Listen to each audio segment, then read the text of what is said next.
ሰላም እና ጤናን እንደ ሁል ጊዜውም መኝላችኋለሁ ወድ የስፖርት አፍቃሪያን ስፖርታዊ መረጃዎችን በተለመደው በሰዓታችን ይዘን መተናል። ወድ ቤተሰቦች እናንተም እኛን እንዳስለመዳችሁን ቪዲዮን በላይክ ጀምሩት። ዛሬ ከዚህ ቪዲዮ በርካታ ላይኮችን እንጠብቃለን። የት ሆናችሁ እያዳመጣችሁን ነው? የምትደግፉት ክለብስ ማን ነው?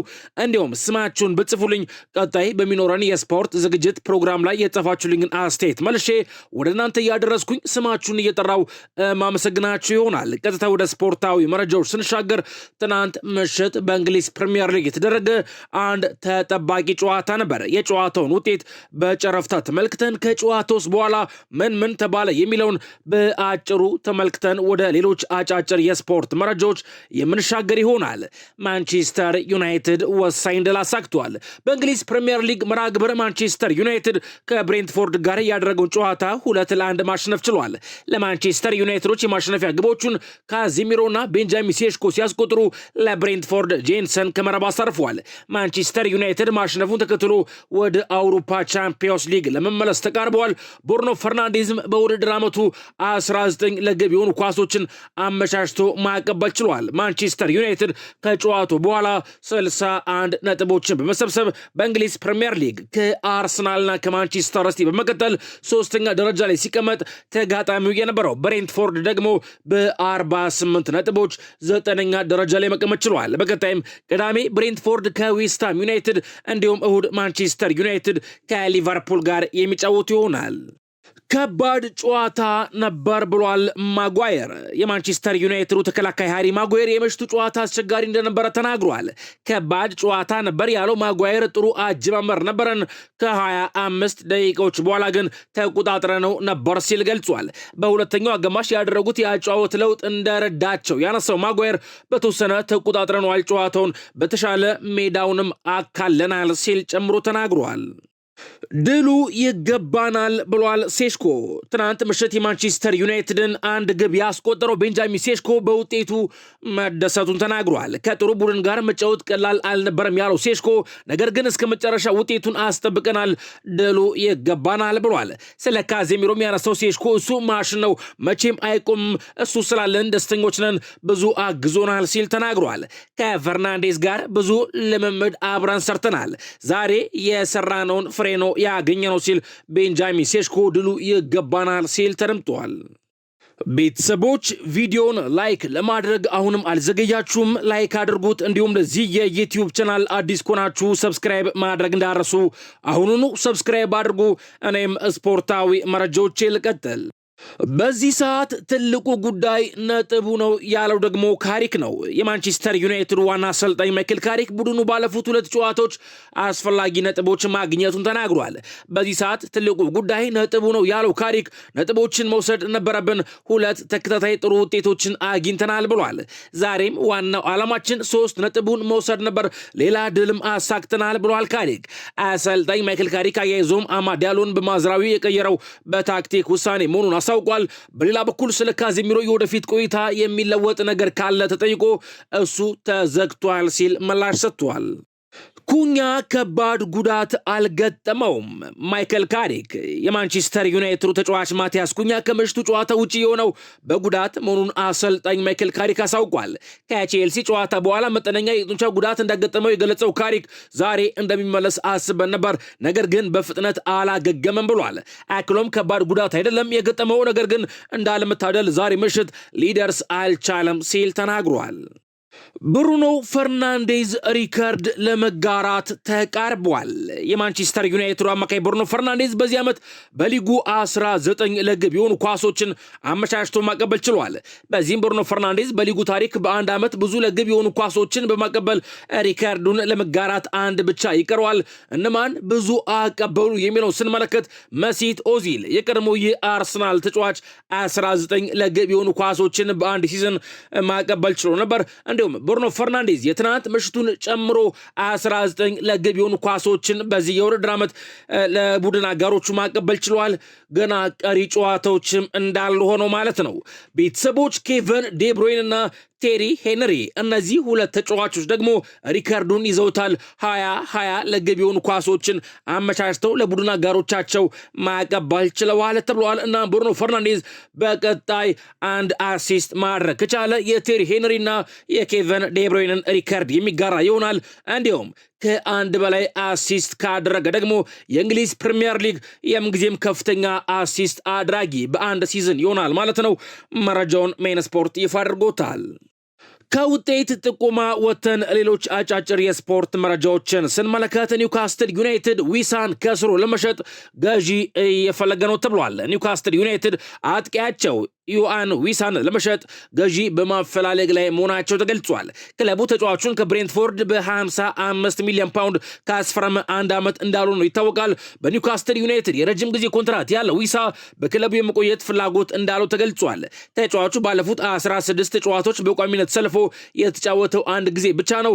ኒውካስትል አሁን ላይ ከ8 ወራት በፊት ካወጣው ገንዘብ ከስሮም ቢሆን ተጫዋቹን ለመሸጥ እየሰራ ይገኛል ሲል ይህንን መረጃ ዘ አትሌቲክስ ዘግቦታል። ከኒውካስትል ዩናይትድ ጋር በተያያዘ የመስመር አጥቂያቸው የአንቶኒ ጎርደን የኒውካስትል ዩናይትድ ቆይታ አጠራጣሪ ነው ተብሏል። እንግሊዛዊ ተጫዋች አንቶኒ ጎርደን በክረምቱ የዙር መስኮት ኒውካስትል ዩናይትድን ሊለቅ እንደሚችል ተገልጿል። ባየርን ሙኒክ ወይም ቼልሲ የ25 ዓመቱ ተጫዋች አንቶኒ ጎርደን መዳረሻ ሊሆኑ እንደሚችሉ ተነግሯል። ባየርን ሙኒክ በዚህ ዓመት ተጨማሪ የፊት መስመር ተጫዋች ማስፈረም የሚፈልግ ሲሆን አንቶኒ ጎርደን ቀዳሚው ምርጫው እንደሆነ ተገልጿል። ቼልሲዎች በተጫዋቹ ላይ ፍላጎት ያላቸው ሲሆን ከቻምፒዮንስ ሊግ ተሳትፎ ጋር የተያዘ አለመሆኑ ተጠቁሟል። ሊቨርፑል በበኩሉ አንቶኒ ጎርደን ለማስፈረም ወደ ቀደመ ፍላጎቱ የመመለስ እቅድ እንደሌለው ተነግሯል። በሌላ በኩል የሊጉ መሪ አርሰናል ረጅም ጊዜ ሲፈልገው የነበረው ሲሆን በአሁኑ ሰዓት ወደ ዞሩ መግባቱ አልታወቀም ሲል ይህንን መረጃ ደግሞ ፋብሪዞ ሮማኖ ዘግቦታል። ቤተሰቦች እንደሚታወቀው የአውሮፓ ቻምፒዮንስ ሊግ ዛሬ ምሽት እንዲሁም ነገ የሚመለስ ይሆናል።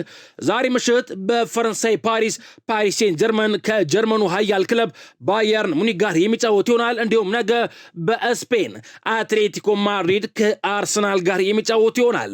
አሁን ደግሞ ስለ አውሮፓ ቻምፒዮንስ ሊግ አንዳንድ መረጃዎች ልስጣችሁ። ዛሬ የበለጠ አጥቅተን እንጫወታለን ብሏል ሉዊስ ኤንሪኬ። ከኛ የሚበልጥ ቡድንም ያለን ብሏል። የፒኤስጂ ዋና አሰልጣኝ ሉዊስ ኤንሪኬ ከዛሬ ምሽቱ የባየርን ሙኒክ ጨዋታ በፊት ከጋዜጠኞች ጋር ቆይታ አድርገው ነበር። ሉዊስ ኤንሪኬ በቆይታቸው ወቅትም በጨዋታው የበለጠ አጥቅተን እንጫወታለን፣ ስለ እቅዳችን ተናግረናል ብሏል። ሉዊስ ኤንሪኬ ምን አለ የሚለው ስንመለከት በዚህ አይነት ጨዋታ የሚገመት ቡድን አይኖርም፣ በጨዋታው ጥቃቅን ነገሮች ለውጥ ያመጣሉ ብሏል። የሚገናኙት ሁለት አጥቅተው የሚጫወቱ ብቻ ሳይሆን ጥሩ የሚከላከሉን ቡድኖች ናቸው ያሉት ሉዊስ ኤንሪኬ ባየርን ሙኒክ ከኛ የተሻለ ወጥነት ያለው ቡድን ነው፣ ነገር ግን እንደ ቡድን ከኛ የሚበልጥ ቡድን ያለም፣ ሁሉንም እናከብራለን ብለዋል።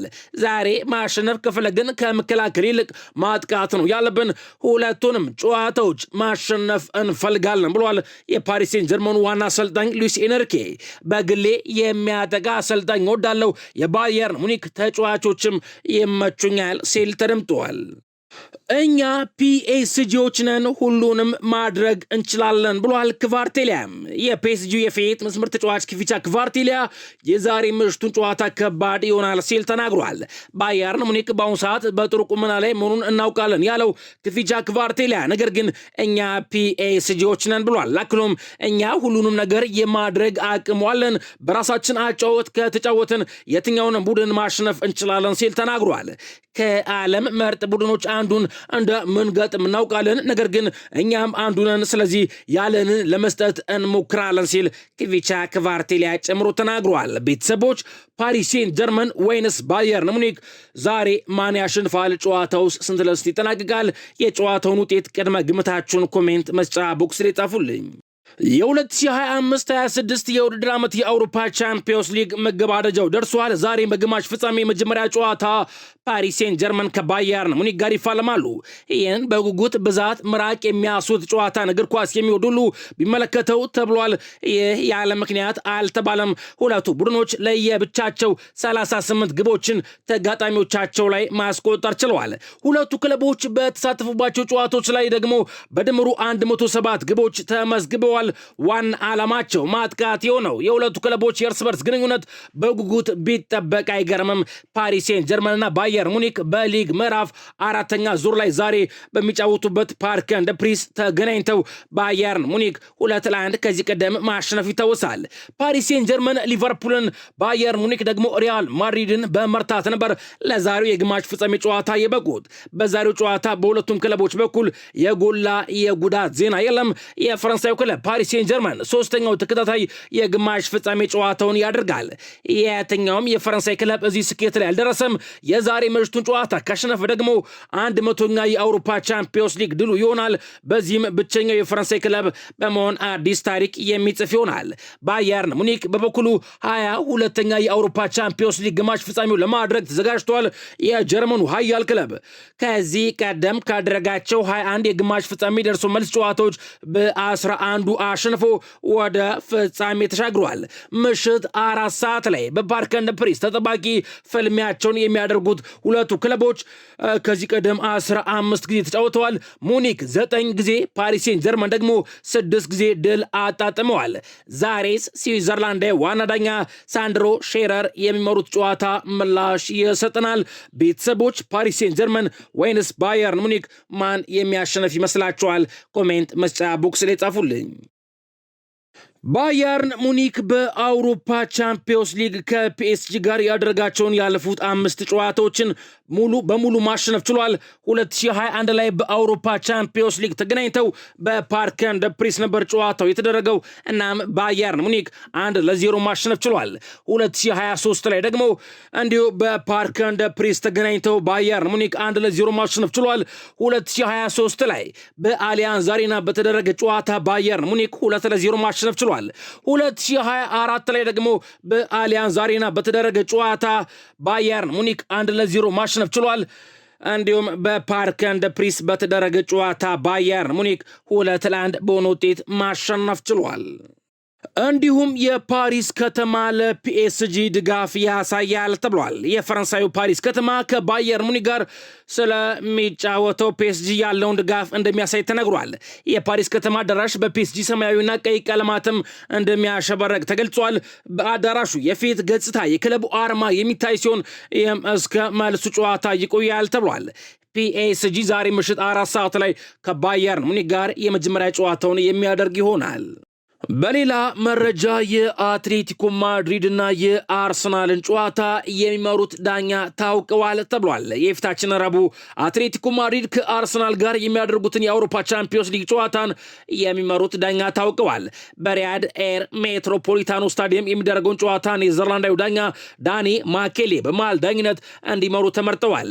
አትሌቲኮ ማድሪድ በዳኛው የተመራ ካደረጋቸው ጨዋታዎች 3 አሸንፎ 3 አቻ ወጥቶ 1 ተሸንፏል። አርሰናል በበኩሉ በዳኛው እየተመራ 4 ጨዋታዎችን ሲያደርግ በ3ቱ አሸንፎ በቀሪው ተሸንፏል። ቤተሰቦች ነገ ምሽት የአውሮፓ ቻምፒዮንስ ሊግ ጨዋታ ይደረጋል በአትሌቲኮ ማድሪድ ስታዲየም። አትሌቲኮ ማድሪድ ከአርሰናል ጋር። አርሰናልን ለማሸነፍ ያለንን እንሰጣለን። ጁሊያን አልቫሬዝ የአትሌቲኮ ማድሪዱ የፊት መስመር አጥቂ ጁሊያን አልቫሬዝ ቡድኑ ለፍጻሜ ለመድረስ ይፋለማል ሲል ተናግሯል። አርሰናልን አሸንፈን ለቻምፒዮንስ ሊግ ፍጻሜ ለመድረስ ባለን አቅም ሁሉ እንፋለማለን ሲል ጁሊያን አልቫሬዝ ተናግሯል። እንደ ግል ሜዳ ላይ ያለኝን ሁሉ እሰጣለሁ ያለው አልቫሬዝ ጥሩ ጨዋታ ለማድረግ እንጥራለን ሲል ተናግሯል። ኤበሪች ኢዜ የአርሰናሉ ተጫዋች ከ2022-23 የውድድር ዘመን ጀምሮ እንደ ኢዜ ከሳጥን ውጪ በጣም ብዙ ጎሎችን ያስቆጠረ አንድም የእንግሊዝ ፕሪሚየር ሊግ ተጫዋች የለም ተብሏል። ቤተሰቦች ከ2022-23 የውድድር ዘመን ጀምሮ ከሳጥን ውጪ በጣም ብዙ ግቦችን አስቆጠሩ የተባሉ 3 ተጫዋቾችን ስንመለከት የማንቸስተር ሲቲው የፊት መስመር ተጫዋች ፊል ፎደን 9 ግቦችን እንዲሁም የማንቸስተር ዩናይትዱ የመሃል ሜዳ ተጫዋች ብሩኖ ፈርናንዴዝ 9 ግቦችን እንዲሁም ኤብሬች ኢዜ ደግሞ አሁን ላይ 10 ግቦች ላይ ደርሷል ተብሏል። በሌላ በኩል ኤብሬች ኢዜ በዚህ ሲዝን በአርሰናል ቤት ካሉ ተጫዋቾች ውስጥ በማሊያ ሽያጭ ቀዳሚው ሆኗል ተብሏል። በዚህ ሲዝን ማሊያቸው በከፍተኛ ሁኔታ ከተሸጡላቸው ተጫዋቾች በቅድመ ተከተል ሲቀመጥ ኤብሬች ኢዜ ቀዳሚ ሲሆን ከሱ በመቀጠልም ሁለተኛው ከፍተኛ ሽያጭ ቪክተር ዮኬሬሽ፣ ሶስተኛ ደግሞ ዴክላን ራይስ፣ አራተኛ ቡካዮ ሳካ፣ አምስተኛ ማርቲን ኦዴጋርድና ከዚያ በኋላ ማክስ ዶማን ናቸው ሲል ይህንን መረጃ ስኮር 90 ይፋ አድርጎታል። ከአርሰናል ጋር በተያያዘ የካይ ሃቨርት የጉዳት ሁኔታ ምን ይመስላል የሚለውን ስንመለከት አርሰናሎች ኒውካስትል ዩናይትድን ባሸነፉበት ጨዋታ ካይ ሃቨርትዝ ጉዳት አጋጥሞት እንደነበር ይታወሳል። አርሰናል ካይ ሃቨርትዝ ከባድ ጉዳት አላጋጠመውም የሚል ሙሉ ተስፋ እንዳለው ለክለቡ ቅርብ የሆኑ ምንጮቼ ነግረውኛል ብሏል። ይህንን መረጃ ስካይ ስፖርት ዘግቦታል። ካይ ሃቨርትዝ ያደረጋቸው የመጀመሪያ ምርመራዎችም እንደተፈራው አለመሆናቸው ተነግሯል። ይህንም ተከትሎ ተጫዋቹ የተወሰኑ ጨዋታዎች እንደሚያመልጡት ነገር ግን ዓመቱ ሳይጠናቀቅ ይመልሳል ተብሎ እንደሚጠበቅ ታውቋል ሲል ይህንን መረጃ ስካይ ስፖርት ዘግቦታል። በሌላ መረጃ ሊቨርፑሎች ጆን ሄይቲንጋን በረዳት አሰልጣኝነት ወደ ክለቡ እንዲመለስ ስምምነት ለማጠናቀቅ እየሰሩ ነው ተብሏል። አርኔ ስሎትና ሊቨርፑል ጆን ሄይቲንጋን በሚቀጥለው የውድድር ዓመት የአሰልጣኞች ቡድን ስታፍ አባል እንዲሆን ይፈልጋሉ ተብሏል። በሊቨርፑልና በጆን ሄይቲንጋ መካከል ንግግሮች ቀድሞውኑ ተጀምረዋል ተብሏል። እስካሁን ድረስ የተደረሰ ስምምነት ወይንም ያለቀ ነገር የለም። ነገር ግን ሊቨርፑል ጆን ሄይቲንጋን ወደ ክለቡ እንዲመለስ እየሰራ ይገኛል ሲል ይህንን መረጃ ስካይ ስፖርት ዘግቦታል። ከሊቨርፑል ጋር በተያያዘ ከከርትስ ጆንስ ጋር በአዲስ ውል ዙሪያ ምንም አይነት ስምምነት የለም ተብሏል። በተጫዋቹ በወኪሎቹና በሊቨርፑል መካከል ያለው ነገር አሁን ላይ ሙሉ ንግግር ቆሟል። በርካታ ክለቦችም ጆንስን እየተከታተሉት ይገኛል። በጥር ወር ከፕሪሚየር ሊግ ክለቦችና እንዲሁም ከጣሊያኑ ክለብ ከኢንተር ሚላን በኩል ፍላጎት የነበረ ሲሆን ኢንተር ሚላን አሁንም ተጫዋቹ ለማስፈረም ያለው ፍላጎት እንደቀጠለ ነው ሲል ይህን መረጃ ፋብሪዞ ሮማኖ ዘግቦታል።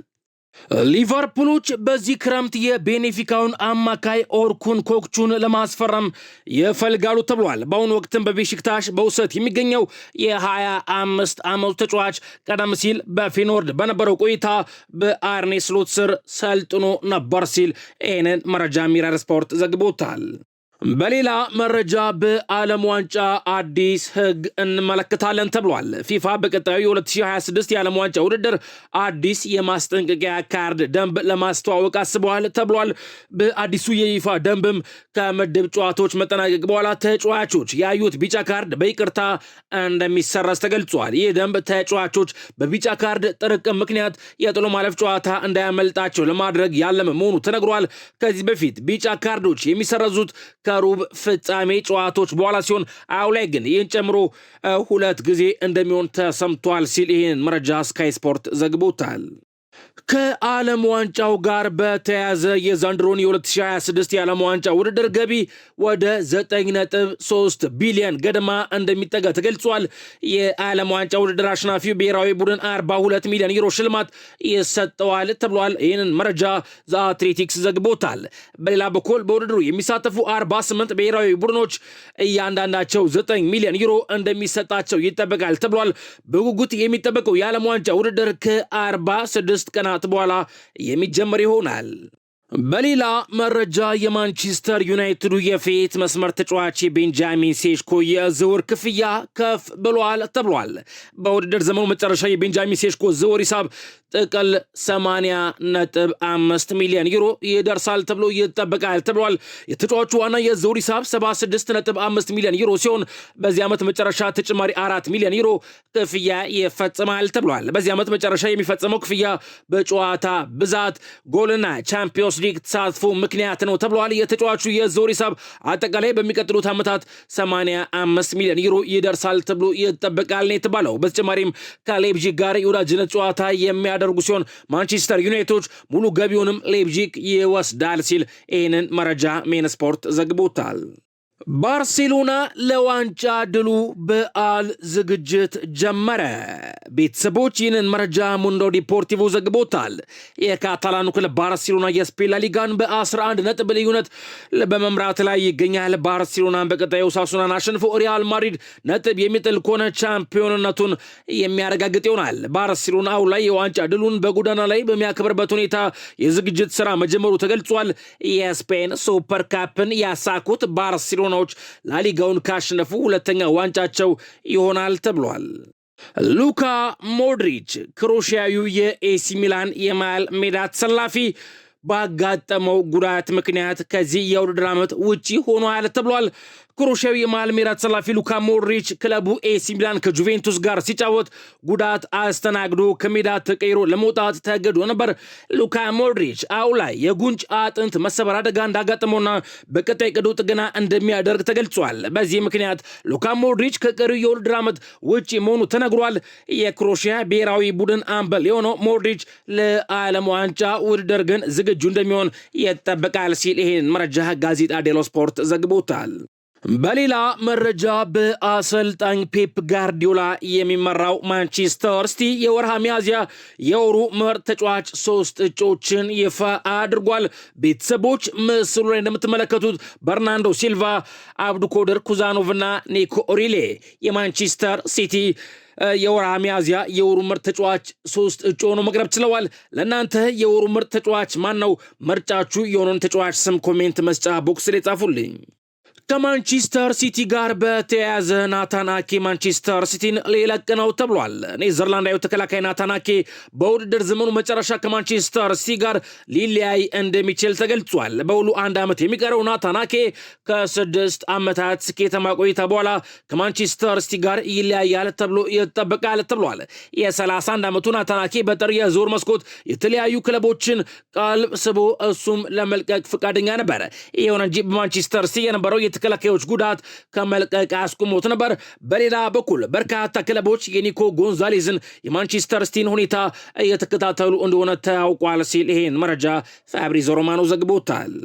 ማንቸስተር ሲቲዎች ለኤፍኤ ካፕ ፍጻሜ ማለፋቸውን ተከትሎ ለአወዳዳሪው አካል በ7 ቀን ውስጥ 3 ጨዋታ ከምናደርግ በማለት የመርሃ ግብር ቀን እንዲለወጥላቸው ጥያቄ አቅርበዋል ተብሏል። ከክሪስታል ፓላስ ጋር አንድ ቀሪ ጨዋታ የሚቀራቸው ማንቸስተር ሲቲዎች ያን ቀሪ ጨዋታ ሳይወጡ ሌላ ተስተካካይ ጨዋታ መጠየቃቸው አርሰናልን ጨምሮ በበርካታ የሊጉ ክለቦች ዘንድ አልተወደደላቸውም ጥያቄያቸው ተብሏል። ይህንን መረጃ አትሌቲክስ ዘግቦታል። በሌላ መረጃ የቶተናም ተጫዋቾች ወደ ሕክምና ክፍሉ አይጠጉም ተብሏል። ቤተሰቦች ይህንን መረጃ ሚረር ስፖርት ይፋ አድርጎታል። የሰሜን ለንደኑ ክለብ ቶተናም በዚህ የውድድር ዘመን በተደጋጋሚ ጉዳት ምክንያት እየተፈተነ ይገኛል። ቡድኑ የገጠመው ተደጋጋሚ ጉዳትም በወራጅ ቀጠና ላለመውረድ እንዲታገል አንዱ ምክንያት ሆኖታል። በአሁኑ ሰዓት 11 የቶተናም ተጫዋቾች በጉዳት ምክንያት ቡድኑ በሚፈልጋቸው ሰዓት መገኘት አልቻሉም። አብዛኞቹ የክለቡ ተጫዋቾች በዚህ ዓመት ቡድኑ የገጠመው ጉዳት ተረግሞ ነው የሚል እምነት እንዳላቸው ተገልጿል። በዚሁ ምክንያትም ሁሉም ተጫዋቾች ወደ ሕክምና ክፍሉ እንደማይቀርቡ በአጠገቡም እንደማያልፉ ተነግሯል ሲል ይህን መረጃ ሚረር ስፖርት ዘግቦታል። ከቶተናም ጋር በተያያዘ ዣቪ ሲሞንስ የኤሲኤል ጉዳት ገጥሞታል ተብሏል። የሰሜን ለንደኑ ክለብ ቶተናም ተጫዋች የሆነው ዣቪ ሲሞንስ በቀኝ ጉልበቱ ላይ የኤሲኤል ጉዳት እንዳጋጠመው በይፋ አስታውቋል። ተጫዋቹ በወልቭስ ጨዋታ ከባድ የጉልበት ጉዳት አስተናግዶ እንደነበር የሚታወስ ሲሆን ተጫዋቹ በሚቀጥሉት ሳምንታት የቀዶ ጥገና ሕክምና እንደሚያደርግ ይፋ ተደርጓል። ተጫዋቹ በጉዳቱ ምክንያት ከቀሪው የውድድር ዓመት እንዲሁም ከዓለም ዋንጫ ውጭ ሆኗል። ከ2025 ጥር ወር ወዲህ ብቻ 4 የቶተናም ተጫዋቾች ከባዱ የኤሲኤል ጉዳት አጋጥሟቸዋል። በወራጅ ቀጠና ላይ የሚገኘው ቶተናም በአሁኑ ሰዓት 11 ተጫዋቾቹ ጉዳት ላይ ይገኛሉ ተብሏል። አሰልጣኝ አርቤሎአ የሪያል ማድሪዱ ዋና አሰልጣኝ አሰልጣኝ አርቤሎአ በሪያል ማድሪድ የቡድን መልበሻ ቤቱን መቆጣጠር አልተቻለም ተብሏል። አሰልጣኙ ከዳኒ ካርቫልና ሴባዮስ ጋርም አለመግባባት ውስጥ መግባቱን ለክለቡ ቅርብ የሆኑ ምንጮች ነግረውኛል ብሏል። ይህንን መረጃ ማርካ ስፖርት ዘግቦታል። ስፔናዊ ተጫዋች አሰልጣኙ ከሌሎች ተጫዋቾች ጋር በኩል አይን አያይን በሚል ደስተኛ አይደሉም ተብሏል። አሰልጣኙ ከመልበሻ ቤቱ ጋር ያላቸው ቁርኝትም ተበጥሷል የተባለ ሲሆን ተጫዋቾቹ ትኩረታቸውን ወደ ዓለም ዋንጫ መቀየራቸውም ተነግሯል። ፕሬዚዳንት ፍሎሬንቲኖ ፔሬዝን ጨምሮ የተወሰኑ የክለብ ቦርድ አባላት አሰልጣኙ ሲሾም ጀምሮ ጥርጣሬ እንደነበራቸው ተዘግበዋል። በሌላ በኩል አርዳ ጉለርና ሚሊታው መጉዳታቸው በክለቡ ሕክምና ቡድን ውስጥ ጥያቄ አስነስተዋል ተብሏል። ይህንም ተከትሎ ክለቡ የሕክምና ቡድኑ ላይ ትልቅ ለውጥ ለማድረግ ንግግር ጀምሯል ሲል ይህንን መረጃ ማርካ ስፖርት የሪያል ማድሪድና የአሰልጣኝ አቤሎአ ሁኔታ ሲል መረጃውን ይፋ አድርጎታል። የት ሆናችሁ እያዳመጣችሁን ነው? የምትደግፉት ክለብስ ማን ነው? እንዲሁም ስማችሁን ብጽፉልኝ ውድ ቤተሰቦች ቀጣይ በሚኖረን የስፖርት ዝግጅት ፕሮግራም ላይ የጻፋችሁልኝን አስተያየት ያነበብኩኝ ስማችሁን እየጠራው እማመሰግናችሁ ይሆናል። ትናንትና ከሰዓት በነበረን የስፖርት ዝግጅት ፕሮግራም ላይ ሀሳብና አስተያየቶቻችሁን የጻፋችሁልኝ ቤተሰቦች አላችሁ፣ ከልብ አመሰግናለሁ። አሁን የእናንተን አስተያየት መልሼ ወደ እናንተ እማደርስበት ሰዓት ደርሷል። ሃይ ሰላም፣ እንዴት ነው ወንድሜ? ዲና አብዱራህማን ከድሬዳዋ የማንሲቲና የባርሳ ደጋፊ ነኝ፣ በርታ ወንድሜ አትጥፋ ብላኛ ዲና አብዱራህማን የሁልጊዜ አድማጭ ተከታያችን ነች። ሁልጊዜም ስለምትጽፊልን፣ ሁልጊዜም ስለምታበረታችን ከልብ እናመሰግናለን። ክብር ይስጥልኝ ማለት ወዳለው። ሰላም ውድ ወንድሜ በርታ፣ ዜናክ በጣም ይመቸኛል። የአርሰናል ደጋፊ ነኝ። 10 አለቃ ይስሐቅ ቦጋለ ነኝ ከሶማሊያ ብሎኛል። 10 አለቃ ይስሐቅ ቦጋለ ከዚህ ቀደም በነበሩን የስፖርት ዝግጅት ፕሮግራሞች ላይ የጽፍልን ነበር። ከልብ አመሰግናለሁ ስለምታበረታታን፣ ክብር ይስጥልኝ ማለት ወዳለው። እንዲሁም አቤል ኦሞሼ የሚል ዩዘርኔም የሚጠቀም ቤተሰባችን ደግሞ የቼልሲ ደጋፊ ነኝ ብሎኛል። ከልብ አመሰግናለሁ። ለሰዓቱ ያስኩላችሁ አጫጭር የስፖርት መረጃዎች እነዚህ ነበሩ። ለምታሳዩን ድጋፍ፣ ለአስተያየቶቻችሁ፣ ለሐሳቦቻችሁ ሁሉ በድጋሚ ማመስገን እፈልጋለሁ። በሌሎች የስፖርት መረጃዎች ነገ ተመልሰን እንገናኛለን። ተመልሰን እስከምንመጣ ሰላምና ጤናን እንደ ሁልጊዜውም እመኝላችኋለሁ።